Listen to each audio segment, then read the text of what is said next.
नरसिंह मेहता को राग भी दिया और वह राग सिखाया भी ठाकुर जी ने। यह भी समझने वाली बात। नरसिंह मेहता छोटे से, उनको कहां संगीत आता है।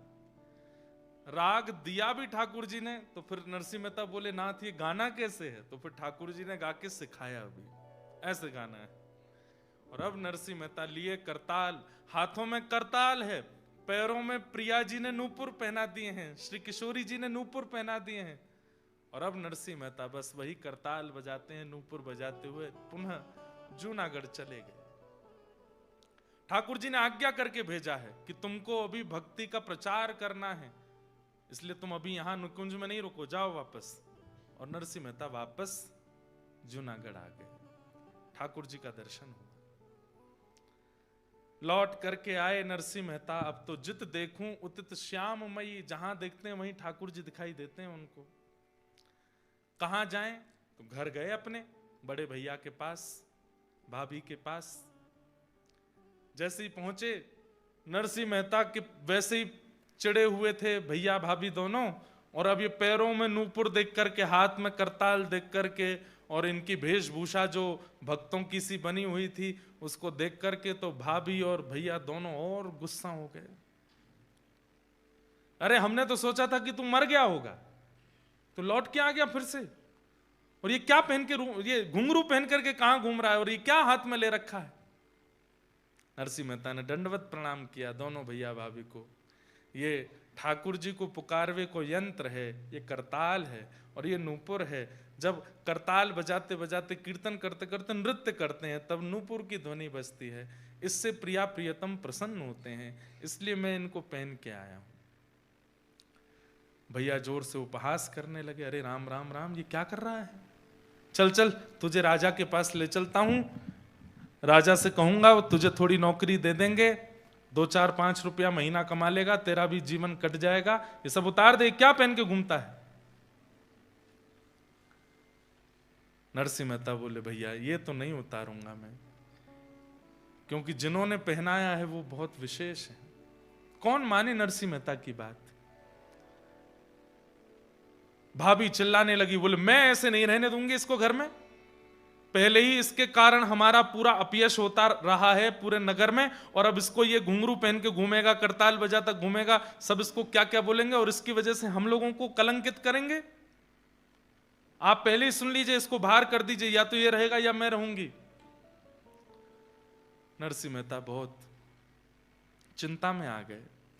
भाभी मां, मैं कोई भार बन के नहीं, ये तो भगवत प्राप्ति के लिए हम सब जीवन में आए हैं, हम सब ने जन्म लिया है, उसी भाव की पूर्ति करना हूं मैं। बंधुओं एक बात ध्यान रखिएगा, हम लोग कई बार बहुत प्रेशराइज कर देते हैं किसी को कि you should wear Tilak and all every day. अच्छी बात है, पहनना ही चाहिए, नित्य तिलक धारण कीजिए, नित्य कंठी पहनिए, नित्य धोती पहनिए। पर कभी कभी ऐसा होता है कि देखिए मेरे साथ ये चीज डिस्टर्बिंग नहीं है, मैं रोज तिलक धारण करूं, रोज कंठी पहनूं, रोज धोती पहनूं, उसमें कोई दिक्कत नहीं, क्योंकि मेरा जीवन भी कृष्ण है, मेरे प्राण भी कृष्ण है, मेरा प्रोफेशन भी कृष्ण है, मेरा सब कुछ कृष्ण बन चुके हैं, इसलिए मुझे इतनी दिक्कत नहीं। पर आजकल के युवा जो कॉलेज भी जाते हैं, अपनी पढ़ाई आदि भी करते हैं, उनको तिलक धारण करने में अगर वहां उपहास सहना पड़ता है, तो या तो वो प्रहलाद जी की तरह, नरसिंह मेहता की तरह इतने बोल्ड बन करके रहें कि तुम चाहे जितना मजाक उड़ाओ, हम फिर भी तिलक धारण करेंगे, हम फिर भी शिखा रखेंगे, हम फिर भी धोती पहनेंगे। लेकिन यदि वो उपहास मन को व्यथित करता हो, तो ऐसी स्थिति में भक्ति का उपहास ना हो, ऐसी क्रिया करनी चाहिए। और वहां आचार्यों ने एक आज्ञा दी है, क्या कि आप हाथ में जल लेकर के, आप अपने गुरुदेव का स्मरण करके और जल का तिलक धारण कर लीजिए। दैट इज इनविजिबल, लोगों को नहीं दिखेगा, ठाकुर जी को तो दिखेगा कि मेरो है, तो वो आप धारण करके जा सकते हैं। लेकिन घर वापस आते ही पुनः आपको तिलक धारण करना पड़ेगा। जो लोगों को तिलक धारण करने की विशेष परम इच्छा चित्त में होती है, उन लोगों के लिए ऐसा कर सकते हैं, या तो वो पहनिए, उसके लिए चाहे लड़ना पड़ जाए, दुनिया से लड़ जाइए, लेकिन फिर भी आप उस उपहास को अगर सह नहीं पाते हैं तो आप इस प्रकार से तिलक धारण कर सकते हैं। नरसिंह मेहता जी ने मन में विचार किया कि अकेले मेरा उपहास होता तो मैं सह लेता, लेकिन यहां पर करताल का, नूपुर का, संकीर्तन का, भक्त भेष का अपराध हो रहा है, ये मैं नहीं सह पाऊंगा। और नरसिंह मेहता ने अपने भैया भाभी को प्रणाम किया, बोले मैं घर छोड़ के जा रहा हूं। तो बोले तू जा रहा है इसमें तेरी भलाई होगी। नहीं नहीं नहीं, हम निकाल रहे हैं, हम तुझे घर से निकाल रहे हैं। सोचिए, बोले अगर ये कह के जाएगा कि मैं जा रहा हूं तो नगर के लोग कहेंगे कि उसने घर छोड़ा, इसमें इसकी भलाई मानी जाएगी। ऐसा करो कि हम तुझे निकाल रहे हैं। और नगर के लोगों को पता चले तो हल्ला करते हुए नरसिंह मेहता को घर से निकाल दिया। सब लोगों ने समझ लिया कि नरसिंह को घर से निकाल दिया है। नरसिंह मेहता जी बोले भैया मेरे तो ठाकुर जी हैं, अब वही मेरा जीवन चलाने वाले हैं, वही मेरी रक्षा करने वाले हैं, देखेंगे क्या होता है। गांव के बाहर एक धर्मशाला थी, उस धर्मशाला में जाके नरसिंह मेहता रहने लगे।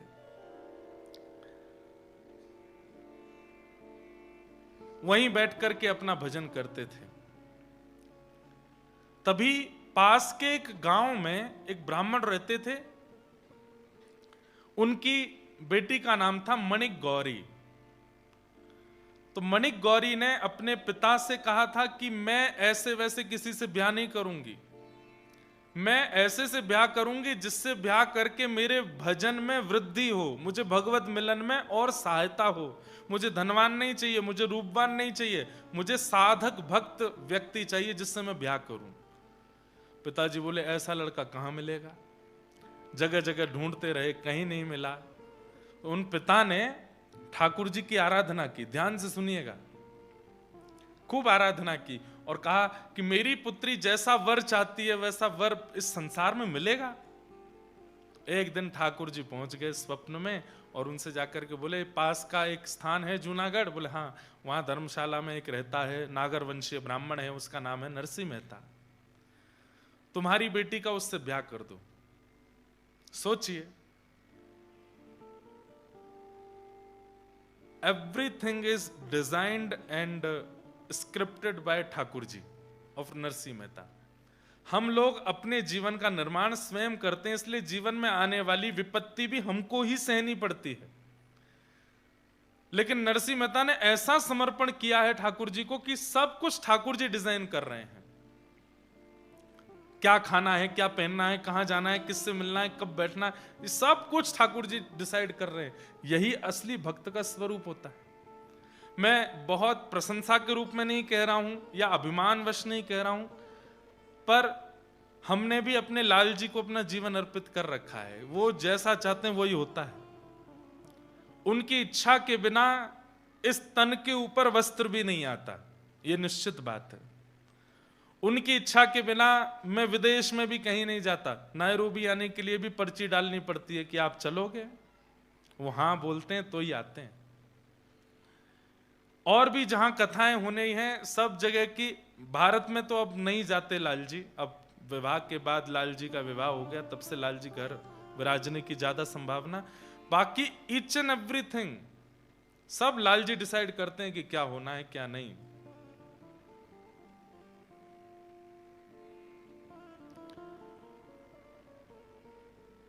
ईच एंड एवरीथिंग मतलब ईच एंड एवरीथिंग। हमारी गृहिणी भी उन्हीं की आज्ञा से आई है, ये भी उन्हीं की आज्ञा है।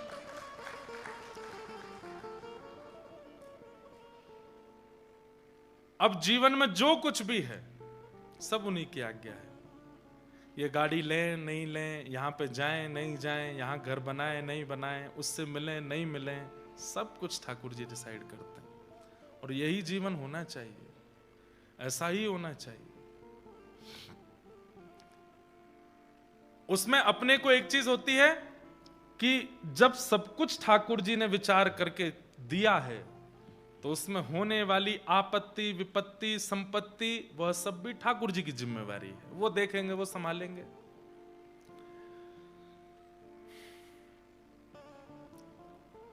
ठाकुर जी ने आज्ञा करके ब्राह्मण देवता को कहा कि अपनी बेटी का विवाह तुम वहां कर दो नरसिंह मेहता से, जाओ। यहां पर उन ब्राह्मण देवता ने अपनी बेटी मणिक गौरी का ब्याह नरसिंह मेहता से किया। नरसिंह मेहता जी ने भी ब्याह कर लिया, गृहस्थाश्रम में प्रवेश किया। आपकी पहली बेटी हुई जिसका नाम था कुमरी बाई। क्या नाम था? कुमरी बाई। ब्याह के 2 साल बाद प्रथम पुत्री हुई कुमरी बाई, जिसको आप नन्ही नन्ही कह के बुलाते थे। क्या बोलते थे? नन्ही। जैसे बालक, पिता अपने बालक को प्यार से बुलाता, तो ऐसे ही नन्ही नन्ही बोलते थे। उसी से उनका फिर कालांतर में नाम नानी हो गया और सब उनको नानी बाई बोलने लगे। और वही कथा फिर कल आएगी, नानी बायनो मायरो, जिनका भात भरने के लिए स्वयं ठाकुर जी गए थे। ये वही नन्ही नन्ही बाई, इनका नाम क्या था? कुमरी बाई। असली नाम कुमरी बाई। नरसिंह मेहता जी के फिर दूसरे एक पुत्र हुए, उनका नाम था श्यामल दास। इनकी बारात में भी ठाकुर जी गए थे। कितना सुंदर प्रसंग है, अभी सोच के मुझे गूज़बम्स हो रहे हैं। इनकी बारात भी ठाकुर जी लेके गए थे। सब कुछ नरसिंह मेहता के जीवन में अपना कुछ है ही नहीं, सब ठाकुर जी कर रहे हैं। और तीसरी इनकी एक पुत्री हुई, उनका नाम था रत्नाबाई। ये 3 संतान हुई नरसिंह मेहता की। धर्मशाला में रहते थे छोटे छोटे बच्चे। तो एक दिन पत्नी ने कहा, हम भक्ति करते हैं, भजन करते हैं, ठाकुर जी की सेवा करते हैं, आप प्रवचन करते हो। अपनी पत्नी बच्चों को प्रवचन सुनाते थे नरसिंह मेहता, और फिर कीर्तन करते थे। बोले सब अच्छा है, पर ये धर्मशाला में बच्चे रहते हैं, मैं रहती हूं, कोई भी आ जाता है, कोई भी, तो इससे थोड़ा मुझे लगता है कि कैसे करें, कहीं हम घर नहीं बना सकते। नरसिंह मेहता बोले, देखो देवी, हम अपने लिए घर बनाएं ये हमारा स्वभाव नहीं, ठाकुर जी के लिए घर बनेगा और ठाकुर जी कृपा करेंगे तो ठाकुर जी के लिए घर बनेगा। अब जब तक ठाकुर जी को धर्मशाला में बढ़िया लग रहा है तब तक रहेंगे, जब ठाकुर जी की इच्छा होगी तो घर में भी जाएंगे। मतलब इतनी सी भी अपनी इच्छा नहीं है, ठाकुर जी की इच्छा। तभी एक सेठ उस धर्मशाला में आए, नरसिंह मेहता जी से मिले, उनका प्रवचन सुना। प्रवचन सुन के बड़े प्रसन्न हुए, दक्षिणा प्रदान की। नरसिंह मेहता जी की पत्नी ने भोजन बना करके उनको पवाया। वो सेठ जी बोले, मैं बहुत प्रसन्न हूं नरसिंह जी, आप यदि आज्ञा करें तो मैं आपको जूनागढ़ में जगह खरीद के घर बनवा के दे दूं। पत्नी की तो आंख खुल गई, बोले कि बोल दो, ठाकुर जी ने भेजा है। नरसिंह मेहता बोले, देखो हमको तो घर नहीं चाहिए, हमको तो कहीं नहीं रहना है, पर ठाकुर जी चाहेंगे तो। बोले नहीं नहीं, ठाकुर जी ही चाह रहे हैं, इसीलिए हम आपसे कह रहे हैं। खूब कहा। नरसिंह मेहता बोले, मैं कैसे मान लूं कि ठाकुर जी चाह रहे हैं। बहुत देर तक तो वो सेठ जी बताते रहे कई बात, लेकिन नरसिंह मेहता नहीं माने। अंत में आकर के उन्होंने अपना असली रूप दिखाया। वो कोई और नहीं, श्री अक्रूर जी महाराज थे, जो भगवान को वृंदावन से मथुरा लेकर के गए थे, ठाकुर जी के काका जी। अक्रूर जी जब प्रकट हुए देव रूप, जब नरसिंह मेहता ने देखा, बोले आप कौन है? बोले मैं अक्रूर हूं, ठाकुर जी को मथुरा से, वृंदावन से मथुरा में ही लाया था, वहां से फिर यहाँ द्वारिका में भी मैं हूं, मैं काका हूं ठाकुर जी का। ठाकुर जी ने ही मुझे भेजा है कि नरसिंह के लिए एक भवन निर्माण करो, आपकी कुछ रिक्वायरमेंट बता दो। नरसिंह मेहता बोले, हमारी तो एक ही रिक्वायरमेंट है कि हमारे घर में कोई भी आवे तो उसको ये ना लगे कि ये घर है, उसको ये लगे ये तो कोई मंदिर है, उसको ये लगे ये तो कोई साधना का स्थान है, उसको ये लगे यहां संत कभी भी रह सकते हैं, संत निवास होना चाहिए, ठाकुर जी के कीर्तन का स्थान होना चाहिए, यज्ञ मंडप होना चाहिए, भोजनशाला होनी चाहिए, सेवा के लिए कोई भी राहगीर, क्योंकि जूनागढ़ बीच में है, एक तरफ सोमनाथ दूसरी तरफ द्वारिका, तो दर्शनार्थी आते जाते रहते हैं। दर्शनार्थियों की रहने की उत्तम व्यवस्था, उनकी सेवा की, मतलब अपने लिए कुछ नहीं चाहिए, ऐसा भवन बनाओ। अक्रूर जी महाराज द्वारिका के एक प्रकार से छोटे सेनापति हैं, वो ऐसा भवन निर्माण कराया उन्होंने कि जूनागढ़ के लोगों की आंखें खुली रह गईं। अद्भुत भवन। लेकिन नरसिंह मेहता वहां जैसे ही पहुंचे, जाकर के प्रणाम किया, ठाकुर जी को विराजमान किया, पत्नी बच्चों के साथ प्रवेश किए, रात भर सोए नहीं। पत्नी बोली, क्या हुआ? मन नहीं लग रहा है। क्यों? अरे इस घर में हम रह रहे हैं तो ऐसा लग रहा है हम स्वामी हैं इस घर के, कोई होना चाहिए साथ में, कोई साधु, कोई महात्मा, कोई साधक, कोई भक्त, वो रहे हमारे साथ। तभी जूनागढ़ में कुछ सूरदासों का आगमन हुआ। सूरदास जानते हैं जिनके नेत्र नहीं होते। ऐसे 16-17 सूरदास आए, ध्यान से सुनिएगा, जो एक दूसरे का कंधा पकड़ के चलते थे, दिखाई नहीं देता था। आगे वाला छड़ी पकड़ के चलता, बाकी सब उसके एक दूसरे के कंधे पकड़ लेते। और इनका काम क्या था सूरदासों का? घर हर द्वार पर जाते और मंजीरा बजा करके कीर्तन करते। घर के व्यक्ति की अगर श्रद्धा होती तो वो इनको भोजन दे देता, दक्षिणा दे देता, खा पी करके वहीं गुजर बसर कर लेते। फिर दूसरे घर में जाते, वहां थोड़ी देर कीर्तन करते। ऐसे एक दिन नरसिंह मेहता ने घर के बाहर देखा तो 17 सूरदास एक दूसरे के पीछे कंधा पे हाथ धरे चल रहे थे, हाथ में मंजीरा, करताल, कीर्तन जैसे ही करने लगे नरसिंह मेहता के द्वार के बाहर, तुरंत अपनी पत्नी के साथ गए, सबके चरण वंदन किए, चरण धोए, चरण धो करके माला पहनाई। नरसिंह मेहता बोले, आप सब कौन हैं? बोले, हम सब सूरदास हैं, ठाकुर जी का कीर्तन करते हैं, घर घर के बाहर जाकर के कीर्तन करते हैं, फिर जो मिल जाता है उससे पाते हैं। बोले, आप ठाकुर जी की प्राप्ति के लिए भजन करते हो कि भोजन के लिए भजन करते हो? तो उन्होंने कहा, अभी तो भोजन के लिए कर रहे हैं, पर भोजन सहज ही मिल जाएगा तो ठाकुर जी के लिए करने लगेंगे। नरसिंह मेहता बोले, तो आप सही जगह आए हो, आज से ये भवन आपका है और आप यहीं रहेंगे हमारे साथ। है सबकी उम्र पूछी, सुनिएगा ध्यान से, क्यों उम्र पूछी? बोले, नरसिंह मेहता से जो छोटे हैं वो सब छोटे भाई और जो बड़े हैं वो सब बड़े भाई, और तो परिवार है नहीं, यही मेरा परिवार है। पत्नी से कहा, ये जेठ हैं, ये 3-4 जो हैं, और ये बाकी के जो हैं तुम्हारे देवर हैं, इनसे घूंघट करके रहना, इनको रोज प्रणाम करना। और पत्नी भी उसी भावना से उन सबको प्रणाम करती। गली मोहल्ले के लोग पूछते, अरे नरसिंह ये कौन है? बोले, रिश्तेदार हैं हमारे। अच्छा, दूर के होंगे? बोले, दूर के नहीं है, सबसे करीब के हैं, सबसे करीब के हैं। बोले, अच्छा, किनके बालक हैं? बोले, ठाकुर जी के बालक हैं, ठाकुर जी हमारे प्राण हैं और उनके ये सब बालक हैं, इसलिए हमारे सबसे करीबी। अंतिम दिन तक, नरसिंह मेहता जी के अंतिम दिन तक ये सारे सूरदास उनके साथ ही रहे। एक दिन भी सूरदासों को दूर नहीं किया नरसिंह मेहता जी ने। नरसिंह मेहता कभी कभी उन सूरदासों के सामने बैठ करके कहते, आप कितने भाग्यशाली हो। बोले, क्यों? ठाकुर जी ने आपको नेत्र नहीं दिए। बोले, ये इसमें भाग्य क्या है हमारा? तो प्रेम से मेरे घर पर निवास कीजिए, आपका ही स्थान है। और नरसिंह मेहता उनके साथ में भाव से रहने लगे। भाई ने घर से तो निकाल दिया था नरसिंह मेहता जी को, लेकिन साल में एक बार नरसिंह मेहता जी के पिताजी का श्राद्ध होता था। उस श्राद्ध में बड़े भैया इनको कहते थे कि उसमें तुम आ सकते हो, बाकी तुम साल भर मत आना, पर पिताजी का माताजी का श्राद्ध होता है उसमें आ सकते हो। तो नरसिंह मेहता हर साल अपने बड़े भैया के घर केवल श्राद्ध में जाते थे, पिताजी का श्राद्ध करने के लिए। अब की बार जब बड़े भैया आए निमंत्रण देने, तो नरसिंह मेहता भाभी और उनकी पत्नी दोनों ने प्रणाम किया, घर में बिठाया। बोले, अच्छा, किसी बड़े यजमान के द्वारा घर बनवा लिया आप तुमने, बहुत बड़ा घर बनवाया है। भैया, सब आपकी पिताजी की कृपा है, ठाकुर जी की कृपा है। अच्छा, कल पिताजी का श्राद्ध है, आ जाना। जी भैया, मैं आ तो जाऊंगा, लेकिन एक थोड़ी सी बात है। बोले, क्या? हमारे परिवार में अब 3 बालक, मैं, मेरी पत्नी, हम ही नहीं हैं, हमारे साथ में 16 सूरदास भी हैं, वो भी आएंगे, वो हमारे ही परिवार के हैं, वो भी आएंगे, तो आप थोड़ी सी व्यवस्था ज्यादा रखना। और भैया एक बात और। बोले, क्या? अब मेरे नियम बहुत हो गए, मैं सुबह से सेवा करता हूं ठाकुर जी की, तो मैं जल्दी नहीं आ पाऊंगा, मैं सेवा पूरी करके ही आ पाऊंगा।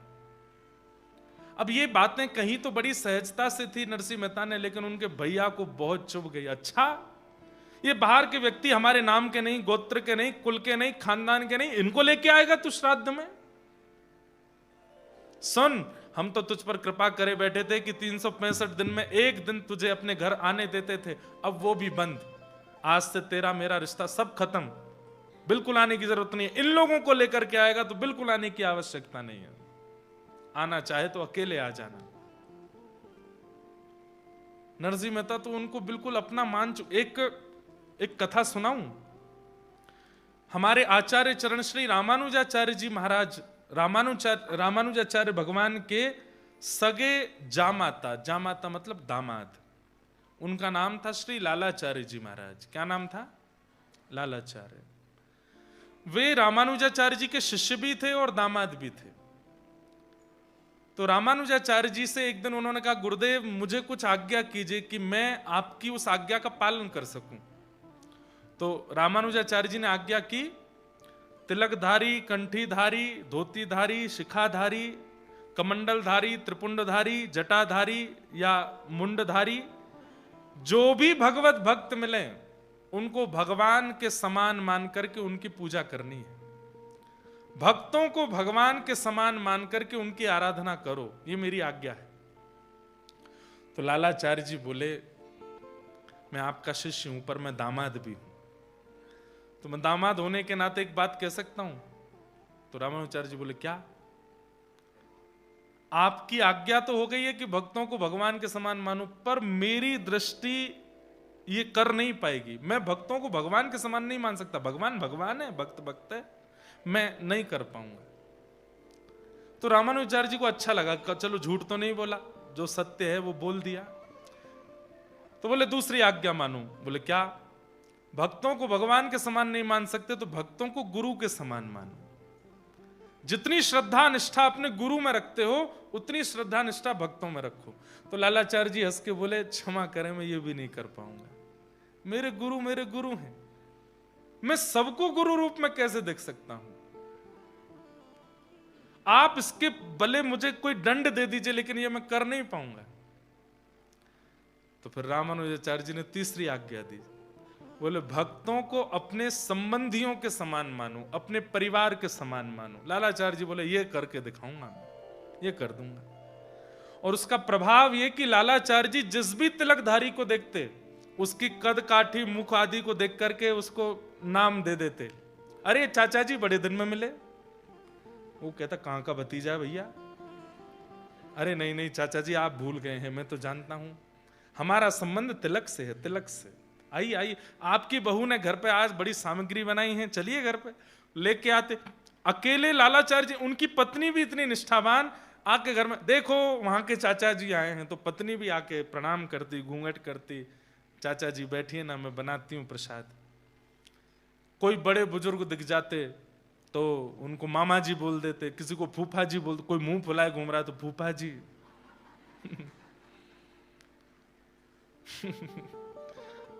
I'm sorry to all फूफाजीज whoever is sitting in this hall. फूफा जी थोड़े मुंह फुला लेते हैं। सबको वो संबंधी मानते थे। पूरे नगर में चर्चा था कि लालाचार्य जी की भक्ति देखो, ये सब तिलकधारियों को अपना संबंधी मानते हैं। कभी कभी तो इनकी पत्नी की सहेलियां वो उनसे मजाक विनोद कर देती, अरे घूंघट कर ले, क्यों? क्या पता तेरे दादा ससुर आ रहे हो सामने से, देख तिलकधारी आ रहा है कोई, तो वो वास्तव में घूंघट ही कर लेती। बोले हाँ तूने बढ़िया याद दिलाया, दादा ससुर ही है। एक बार ऐसा हुआ कि कावेरी नदी में एक शव बहता जा रहा था और उस शव के गले में कंठी माला थी, और तभी इनकी पत्नी जल भर रही थी। तो विनोद में फिर से सखियों ने कहा, अरे अरे देख कहीं तेरा देवर तो नहीं जा रहा मरा हुआ, देख किसी का शव बहता हुआ जा रहा है, गले में कंठी माला है। और इस बात को सुनकर के वो इतनी व्याकुल हो गई कि रोते रोते अपने पति के पास गई और जाकर के कहा, लालाचार्य जी कंठी माला पहने एक शव बहता हुआ जा रहा है। सबने कहा वो मेरे देवर तो नहीं, कंठी है गले में। तो ये बात सुनते ही कि कंठी गले में है और वो शव है, मतलब मृत्यु हो चुकी है। लालाचार्य जी इतना रोए, इतना रोए, अरे मेरे छोटे भाई चले, अभी तक देखा भी नहीं है उनको। ये नाटक नहीं हो सकता, ये वास्तविकता है। इतना रोए, इतना रोए, व्याकुल हो गए, दौड़ करके गए, जाकर के उनका शव निकाला, 2-4 लोगों की मदद से अपने घर ले आए। किसी अन्य के शव को अपना घर कैसे ला सकता है कोई? घर ला करके पुरोहित जी को बुलाया, बोले कि इनका सब करवाइए संस्कार। पुरोहित जी बोले इनका नाम गोत्र तुम्हारे, बोले जो मेरा गोत्र है वही गोत्र है, और जिनका कोई गोत्र नहीं, तो तिलकधारी कंठीधारी अच्युत गोत्र है। पुरोहित जी ने कहा भैया मैं नहीं कराऊंगा इनका अंतिम संस्कार। जैसे तैसे एक ब्राह्मण मिला, उसने संस्कार कराया। 13 दिन तक 10 गात्र किए, जो हमारे रिचुअल्स में होता है। 13 दिन बाद ब्राह्मण भोज रखा घर पर, एक भी ब्राह्मण नहीं आया। बोले कुल ये अपनी भक्ति अपने रखे अपने पास, कुल का नहीं, जाति का नहीं, खानदान का नहीं, उसका भोजन करने जाएंगे हम। तो लालाचार्य जी रोते हुए रामानुजाचार्य जी के पास गए। बोले मैंने तो आपकी आज्ञा का पालन किया था, पर यह संसार उस आज्ञा को पूर्ण होने नहीं दे रहा है। आपने कहा था कि तिलकधारी कंठीधारी सब तुम्हारे संबंधी, अपने संबंधी का मैं 10 गात्र कर रहा हूं, ब्राह्मण भोज कर रहा हूं, तो फिर ब्राह्मण भोजन करने क्यों नहीं आए? मेरी निष्ठा में कमी नहीं है, पर यह संसार के लोग मेरी निष्ठा को पनपने नहीं दे रहे हैं। तो रामानुजाचार्य जी के नेत्र सजल हो गए। श्री रंगनाथ भगवान पौड़े थे, जाकर के हाथ जोड़ के कहा नाथ इनका विश्वास अविश्वास ना हो जाए, कृपा कीजिए। तुरंत ठाकुर जी ने इशारा किया और आकाश मार्ग से एक दिव्य तेज प्रकट हुआ। वैकुंठ से ब्राह्मण प्रकट होकर के आए और लालाचार्य जी के यहां आकर के प्रसाद पाया उनका। वैकुंठ से ब्राह्मण भेजे ठाकुर जी ने। कभी कोई भगवत भक्त ब्रजवासी या ठाकुर जी का संबंधी सन्मुख आ जाए ना बंधु, थोड़ा नाच लिया कीजिए। आज के दिवस की मैं जाऊं बलिहारा, मेरे घर आया राधा रमण जू का प्यारा, मेरे घर आया राजा रमण जू का प्यारा। आज के दिवस की मैं, आज के दिवस की मैं, आज के दिवस की मैं, आज के दिवस की मैं जाऊं बलिहारा, मेरे घर आया राजा राम जी का प्यारा, मेरे घर आया राजा राम जी का प्यारा। जैसे अपना जन्मदिन याद रखते हैं, एनिवर्सरी याद रखते हैं, बच्चों के बर्थडे याद रखते हैं, कैलेंडर में उस दिन को भी याद रखिए जिस दिन कोई वैष्णव आपके घर आया था, और उसकी भी हर वर्ष गांठ मनाया कीजिए कि आज के दिन वो महापुरुष हमारे यहां आए थे, आज के दिन उनका पदार्पण हुआ था। इतनी निष्ठा भक्तों के प्रति होनी चाहिए। नरसिंह मेहता जी ने अपना संबंध तुड़वाना स्वीकार कर लिया, लेकिन उन 17 सूरदासों को नहीं त्यागूंगा। वो भजन करते हैं। नरसिंह मेहता जी के जब भैया चले गए संबंध तोड़ के, तो सब लोगों ने कहा अब नरसिंह पिताजी का श्राद्ध तो श्राद्ध है, बड़े भैया ने तो घर से निकाल दिया, अब तुमको अलग से करना पड़ेगा। नरसिंह मेहता जी बोले करेंगे, व्यवस्था है। बोले व्यवस्था तो नहीं है। बोले चलो कुछ ना कुछ व्यवस्था बनेगी। तो नरसिंह मेहता जी बोले एक मेरे सेठ जी हैं, मेरे यजमान हैं, उनको मेरा कीर्तन भजन बहुत अच्छा लगता है, मैं उनसे कुछ कर्जा ले लूंगा, उससे अपने पिताजी का श्राद्ध करूंगा, मैं व्यवस्था कर लूंगा। उससे पहले ब्राह्मणों को निमंत्रण दे आता हूं, और देवी तुम रसोई घर तैयार रखना, सेठ जी से कर्जा लेकर के आऊंगा, सामग्री ले लेंगे और फिर पिताजी का श्राद्ध हम लोग यहीं कर लेंगे। यहां पर बंधुओं जब व्यक्ति विपरीत होते हैं ना, तो वो सब लोग ईर्ष्या में आ जाते हैं। नरसिंह मेहता जी का घर बन गया, नरसिंह मेहता जी को इतने लोग सुनने लगे, इन सब से जूनागढ़ के ब्राह्मण वंशीय लोग सब चिढ़ने लगे थे नरसिंह मेहता जी से। सब लोग ध्यान से इधर देखो, कथा सुनो, बहुत सुंदर प्रसंग है। नरसिंह मेहता जी कुछ ब्राह्मणों के पास गए, अपने कुल पुरोहित के पास जाकर के कहा कल पिताजी का श्राद्ध है, आप आ जाना। तो कुल पुरोहित बोले हम तो तुम्हारे बड़े भैया को वचन दे चुके हैं, उसके पास जाएंगे और एक दिन में 2 श्राद्ध नहीं खाने चाहिए, हम तो नहीं आ पाएंगे, कहीं और व्यवस्था करो। नरसिंह मेहता जी किसी और ब्राह्मण के पास गए, वो ब्राह्मण भी नरसिंह मेहता जी से चिढ़ता था। तो उसने कहा नरसिंह जी दाम वाम है कि नहीं है, करवा पाओगे श्राद्ध? बोले कि करेंगे सब, आप बस आ जाइएगा। बोले ब्राह्मण भोजन के लिए कुछ व्यवस्था? बोले कि हाँ 4-5 ब्राह्मणों को तो भोजन पवा देंगे, आप आज्ञा कर दीजिए किनको निमंत्रण देना। बोले तुम क्या जाओगे निमंत्रण, मैं ही बुला लाऊंगा अपने साथ, तुम जाके बस व्यवस्था करो। नरसिंह जी बोले बड़ी कृपा, आप 5 ब्राह्मणों को लेके आ जाइएगा कल। ठीक है, नरसिंह जी जैसे ही गए, उस व्यक्ति ने सोचा 5 ब्राह्मण, पूरे जूनागढ़ को निमंत्रण दूंगा कल मैं, कल तेरे यहां भीड़ होगी, तमाशा होगा और हम देखेंगे। इतने ब्राह्मण आ जाएंगे और जब नहीं पवा पाएगा नरसिंह मेहता तो फिर गालियां पड़ेंगी, तब आएगा आनंद। उस ब्राह्मण ने पूरे जूनागढ़ के ब्राह्मणों को निमंत्रण दे दिया। अरे नरसिंह मेहता ने बुलाया है, अरे हाँ हाँ बड़ा घर बन गया अब तो भैया, अब तो जरूर वो भोजन बढ़िया ही पवाएगा कुछ, कल चलते हैं उसके यहां प्रसाद पाने के लिए। यहां नरसिंह मेहता जी ने पत्नी से कहा देवी अब तुम तैयारी रखना, मैं ब्राह्मण देवता को बोले 5 ब्राह्मण कल आएंगे, एक पुरोहित जी आएंगे और मैं सेठ जी के पास जा रहा हूं, उनसे थोड़ी व्यवस्था उधार ले आता हूं। 17 सूरदासों से भी कह गए आप भी ध्यान रखिएगा अपना। बोले हाँ ठीक है। नरसिंह मेहता जी उस सेठ जी के पास गए, सेठ जी से कहा ऐसे ऐसे पिताजी का श्राद्ध है, कुछ दे दीजिए आप, मैं आपको चुका दूंगा। सेठ जी बोले अगर मैं कोई दूसरा ऑफर दूं तो? क्या ऑफर? बोले आपको चुकाना नहीं पड़ेगा, जितना चाहोगे मैं दे दूंगा, पर आपको चुकाना नहीं है, कुछ और करना पड़ेगा। नरसिंह मेहता बोले क्या करना है? बोले मुझे कीर्तन सुना दीजिए, बैठ करके थोड़ा कीर्तन सुना दीजिए और मैं जितने चाहूं उतने कीर्तन मुझे सुना दीजिए, मैं आपको जितना कहोगे उतना कर्जा दे दूंगा, उधार दे दूंगा आपको।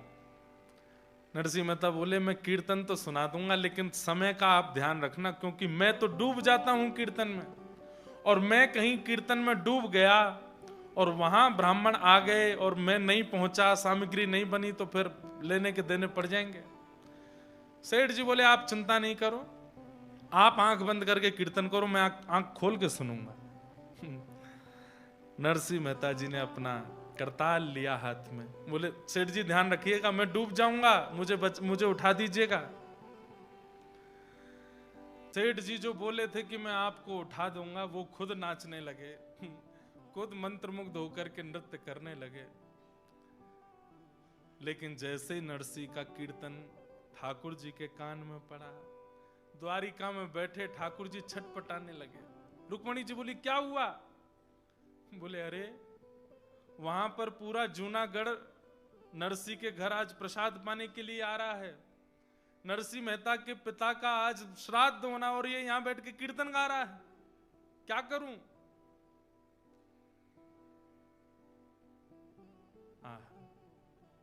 अपने जन के कारण ठाकुर जी रूप बदलते हैं।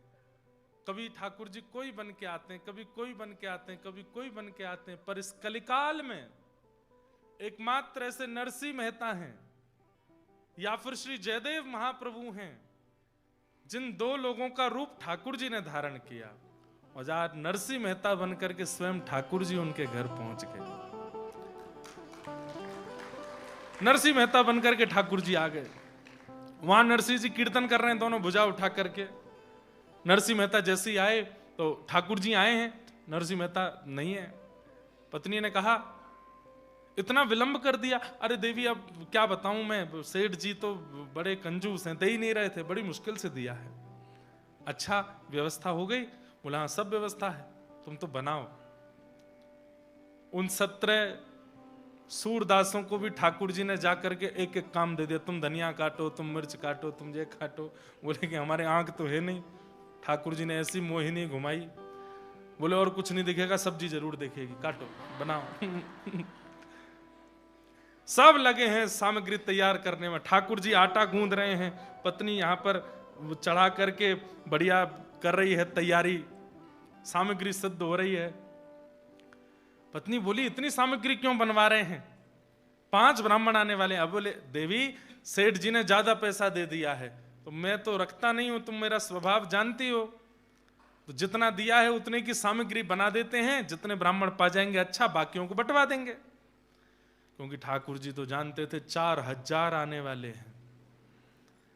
सुबह का समय हुआ, सामग्री बनकर के सिद्ध बिल्कुल तैयार हो गई। ठाकुर जी सिर पर स्वापा बांध के, नरसिंह मेहता तो नहीं है, ठाकुर जी हैं।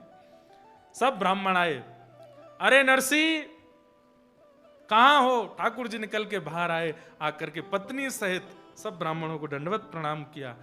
नजर उठा के देखी तो जहां तक दृष्टि जा रही है ब्राह्मण ही ब्राह्मण। देवी बोली आपने तो कहा था 5 आने वाले। बोले मुझे पता था इतने आएंगे। वो तो बढ़िया हुआ, सेठ जी ने जितने पैसे दिए सबकी सामग्री बनी। देवी देखो सबको प्रसादी पवानी है, अब तुम जल्दी तैयारी करो, मैं पिताजी का श्राद्ध कर दूं। बंधुओं, नरसिंह मेहता का सौभाग्य है कि उनके घर ठाकुर जी आए, पर मुझे लगता है कि उनके पिता का कितना सौभाग्य है कि प्राण निकलने के बाद ठाकुर जी आज उनका तर्पण कर रहे हैं, आज ठाकुर जी उनका श्राद्ध कर रहे हैं।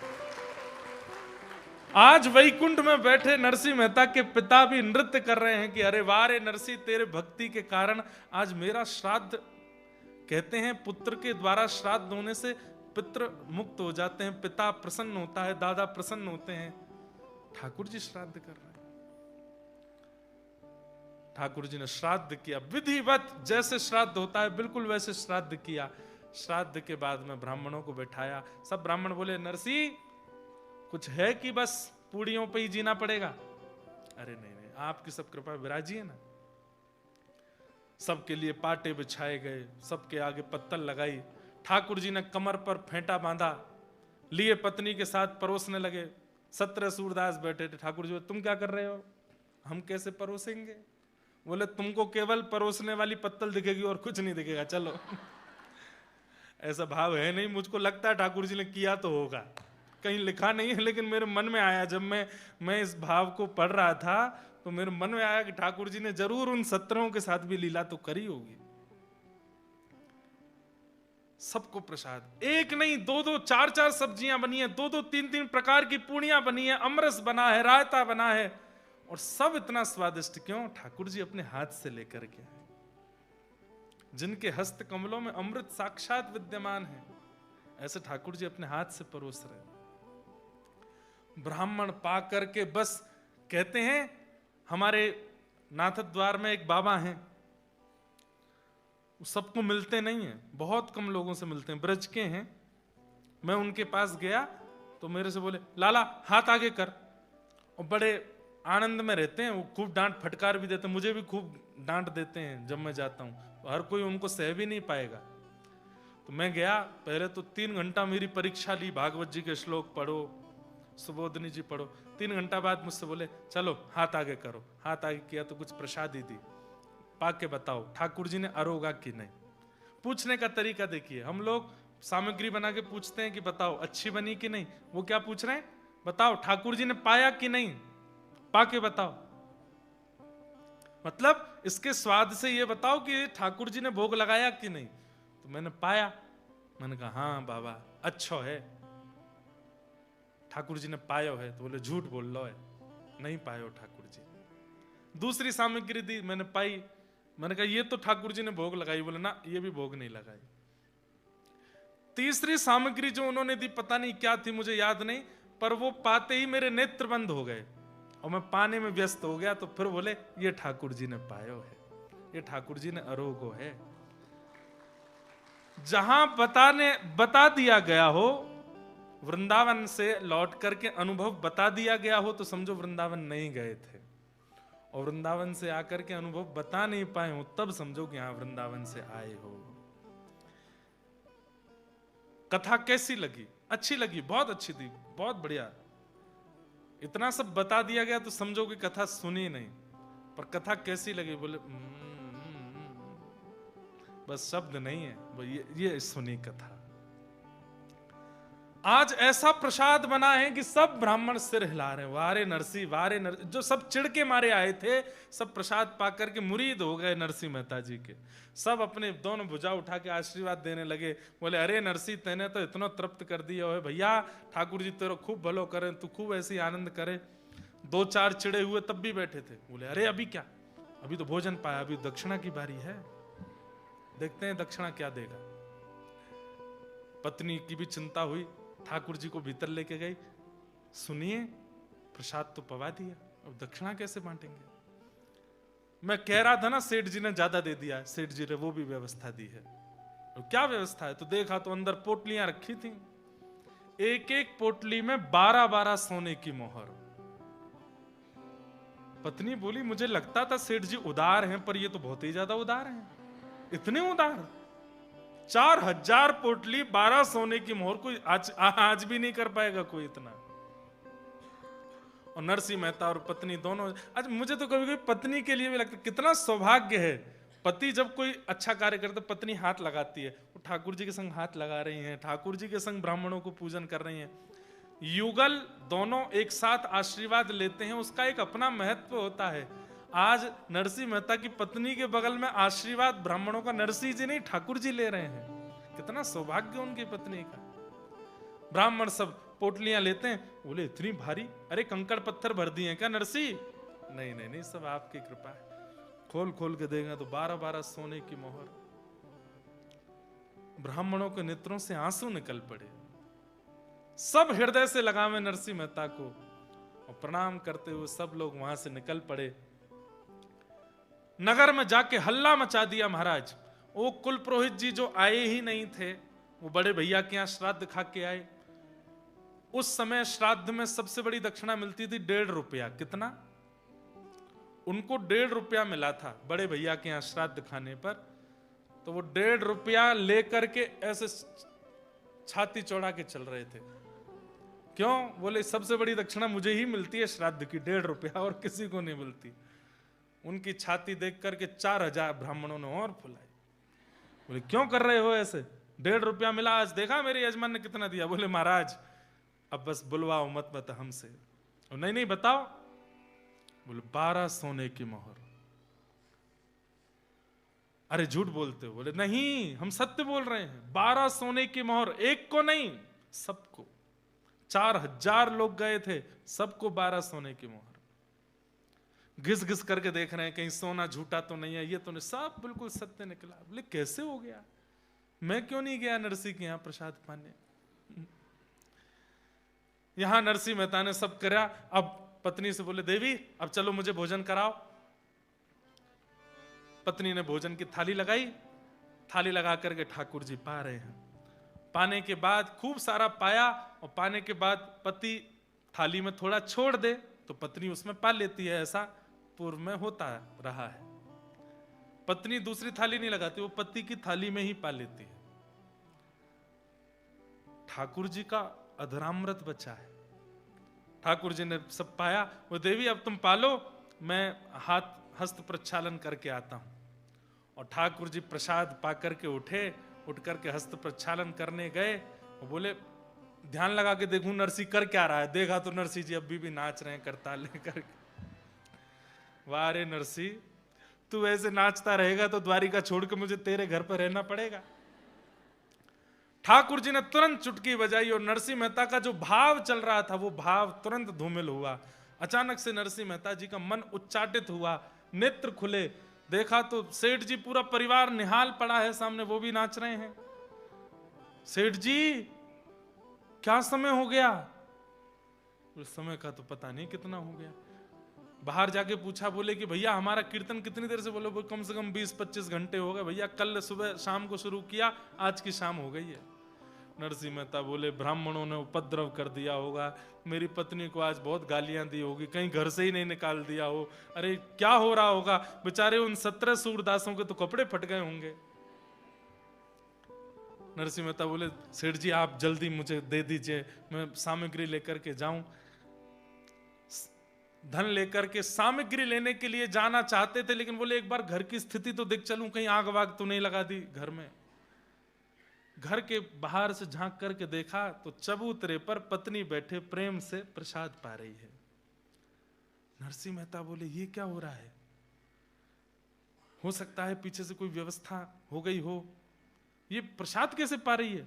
और ये प्रसन्न भी लग रही है दूर से देखने में। नरसिंह मेहता तुरंत गए और जाकर के बोले देवी, हाँ जी आ गए हाथ धो के, आओ बैठो।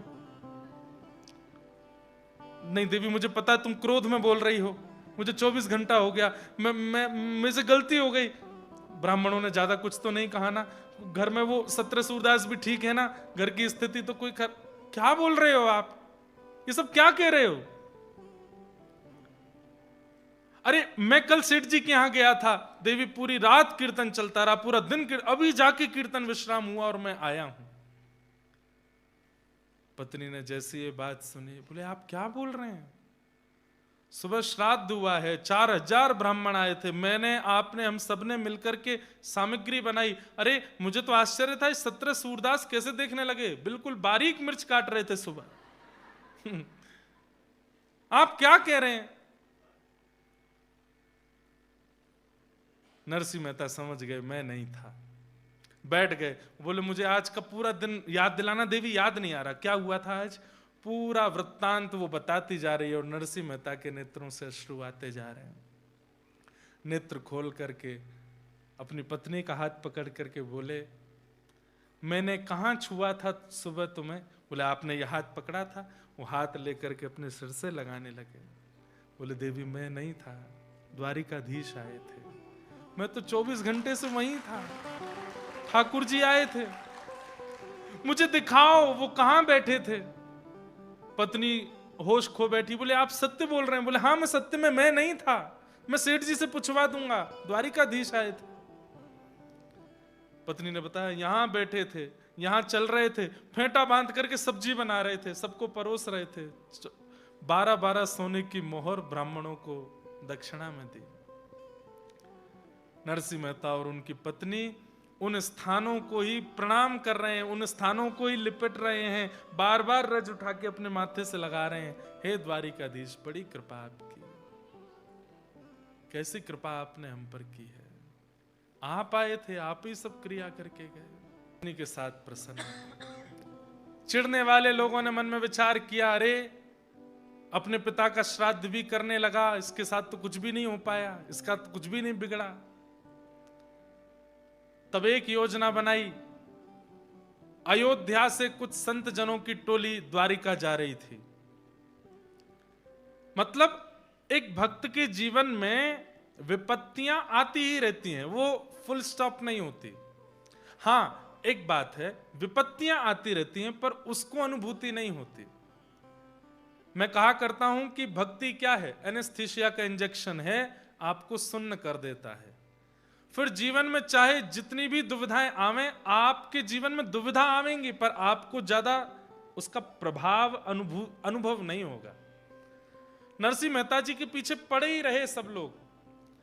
ब्राह्मणों ने नागर वंश से निकाल दिया, पिताजी ने अपने घर से भाई ने अपने घर से निकाल दिया, सब कुछ हो चुका है नरसिंह मेहता जी के साथ, पर अभी भी नरसिंह मेहता ठाकुर जी के प्रेम में प्रसन्न रहते हैं।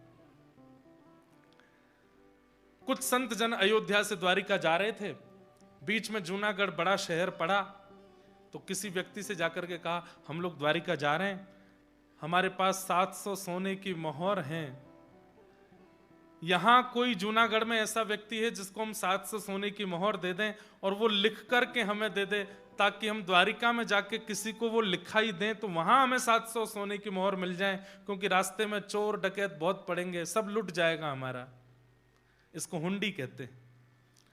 तो हुंडी लिखने वाले it's just kind of cheque जैसा होता है कि आपने किसी को रकम लिख करके नीचे साइन करके दे दिया, अब वो आप उस बैंक में जाकर के उसको जमा करें, उसको पैसे मिल जाएंगे। तो पुराने समय में चेक नहीं होते थे, हुंडी होती थी। पर हुंडी में ऐसा होता था कि किसी धनवान व्यक्ति को आप 700 सोने मतलब जितने भी हो उतनी मोहर दे दीजिए, वो जिस नगर में आप जा रहे हो वहां का एक पता बताएगा, एक एड्रेस देगा और लिख करके नीचे साइन कर देगा कि इनको इतने रुपए दे देना। और वो कुछ अपनी खुफिया कुछ लिखता भी था, कोड वर्ड्स, उसको पढ़ के सामने वाला दे देता था। तो उन संतों ने कहा हम पे 700 सोने की मोहर है, हमारी पूरी भारत की यात्रा द्वारिका में विश्राम होने वाली है, हम वहां पर बड़ा भंडारा करेंगे, लेकिन ये हमें डर है कि बीच रास्ते में चोरी ना हो जाए, क्योंकि जूनागढ़ से द्वारिका के बीच में बड़े चोर चकत्ते मिलते हैं। तो जूनागढ़ में अगर कोई हुंडी लिखने वाला हो तो उसका नाम बता दो। उन मन चले लोगों ने एक दूसरे का मुंह देखा, बोले एक ही है यहाँ तो। कौन? नरसिंह मेहता। बोले अब आएगा मजा। अब नरसी के पास ये जाएंगे, जाकर के उससे हुंडी लिखवाएंगे और 700 रुपये इसको दे देंगे, 700 सोने की मोहर, और उसको हुंडी लिखनी पड़ेगी और फिर वो फंसेगा। इन्होंने कहा देखो हमारे नगर में सबसे बड़ा आदमी एक ही है, नरसी मेहता, लेकिन भैया उसका नियम है वो 1000 सोने की मोहर से नीचे की हुंडी नहीं लिखता। आपकी कितनी है? भैया हमारी तो 700 है। 700 भी बहुत बड़ी बात थी, लेकिन नरसी को फंसाना है ना, फिर तो आपका काम नहीं हो पाएगा। एकमात्र नरसी मेहता है जिसकी द्वारिका में गद्दी है, और यहां पर जितनी भी हुंडी लिखने वाले हैं उनकी द्वारिका में कोई गद्दी नहीं है। नरसी मेहता ही लिख सकता है, लेकिन वो 1000 सोने की मोहर से नीचे लिखता नहीं है। बोले अब हम क्या करें, हमें बता दो। बोले आप तो जाकर के 700 सोने की मोहर उसके चरणों में रख देना, वो लाख मना करे उसके चरण पकड़ लेना, वो ये भी कहेगा कि मेरी कोई गद्दी नहीं है द्वारिका में, आप तो पीछे पड़ जाना। बोले आप कृपालु हो, दयालु हो, संतों पर कृपा नहीं करोगे? चरण धोके पीने लग जाना उसके, क्योंकि जानते हैं कि संत जब ऐसा करेंगे तो नरसी बेचारा रो के अंत में स्वीकार कर ही लेगा, खूब मना करेगा, लेकिन आप करके ही मानना। आहा, श्री प्रियादास जी, उन्होंने भक्ति रस बोधनी टीका में बहुत सुंदर वर्णन किया। तीरथ करत साधु आए पुर पूछे को, हुंडी लिख दे हमें द्वारिका सिधारिये, जेवे रहे दूषी कही जाते ही भगावे भूषी, नरसी विदित साह आगे दम डारिये, चरण पकड़ गिर जावो जो लिखावो अहो, कहो बार बार सुन बिनती न टारिये, दियो ले बताए घर जाहे वही रीति करी, भरी अखबार मेरे भाग कहां बारी में। ये नाभा जी ने भक्तमाल जी की रचना की, उसमें उन्होंने छप्पे लिखा। उस छप्पे का विस्तार फिर श्री राधा रमणीय परंपरा में दीक्षित श्री प्रियादास जी ने टीका लिखी, भक्ति रस बोधनी टीका। उन्होंने इस प्रकार से भक्तों के चरित्र को विस्तार किया है, बहुत सुंदर है। ये भी इतने शब्दों में पूरी बात बता दी। बोले आप तो जाइए नरसी के चरणों में गिर जाइए। नरसी मेहता का घर भवन तो बड़ा बना ही हुआ था। जैसे ही ये साधु महात्मा गए घर देख करके और नरसी मेहता को देख करके बड़े प्रसन्न हुए। नरसी मेहता का स्वरूप था कि संतों को देखते ही चरण धोने भागते थे। चरण धोए,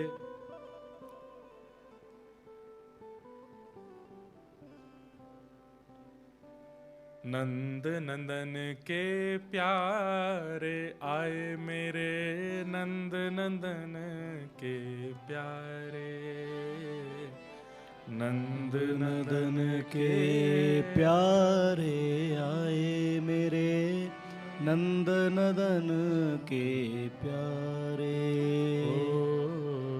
नंद नंदन के आए प्यारे मेरे, नंद नंदन के प्यारे, नंद नदन के प्यारे आए मेरे।